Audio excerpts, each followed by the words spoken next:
我哋見到咧國際金融市場咧有可能短線嚟講咧受到一啲比較環球宏觀嘅因素影響。除咗過去嗰一兩個禮拜咧，美國方面聯儲局有可能隨住10月份嗰個議息之後，覺得環球金融市場咧嗰個不穩定情況有可能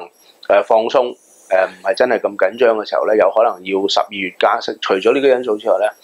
更加重要咧喺週末嘅時候，我哋見得到關於法國嗰方面咧嘅一個恐襲嘅事件咧，有可能令到短期金融市場係為之震動嘅。咁暫時嚟講咧，我哋會覺得咧嗰個資產價格咧向下嘅方向咧，無論係股或者係匯，對於呢個即係環球市場上邊一啲商品貨幣啊、商品期貨啊等等，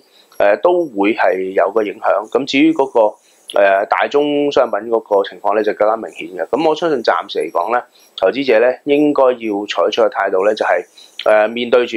未來一段時間咧，可能個風險因素增加，由而家11月份一路去到12月底之前咧，我相信個波動情況咧會比起過去一段時間喺9月底至到10月底嗰段時間咧為之係明顯嘅。咁所以要做嗰個部署上邊咧，應該係每次趁有一個大嘅反彈或者係個市況氣氛係較為好嘅時候咧，酌量減持。呢個就唔係淨係中港股市，係包括埋咧其他嘅資產。因為我相信有理由相信咧喺今年年底之前咧嗰個基金各方面嘅部署咧，其實都係要追翻個回報，特別係喺第三季裏邊咧，環球市場咧都受到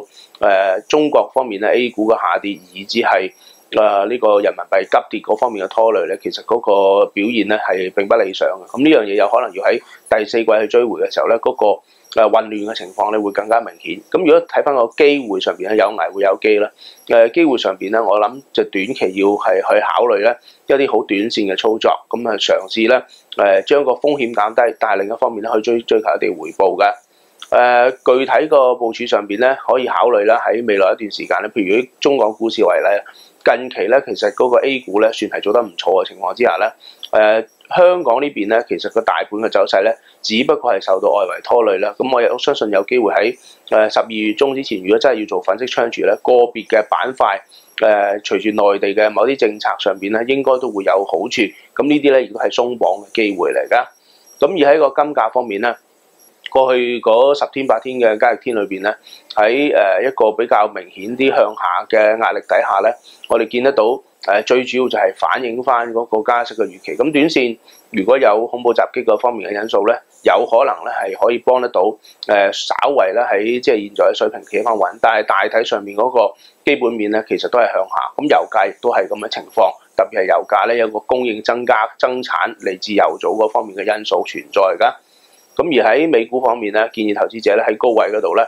其實係酌量繼續減持嘅。咁呢個就係大嘅成個部署上邊咧，喺金股匯以至係大宗商品個情況嚟㗎。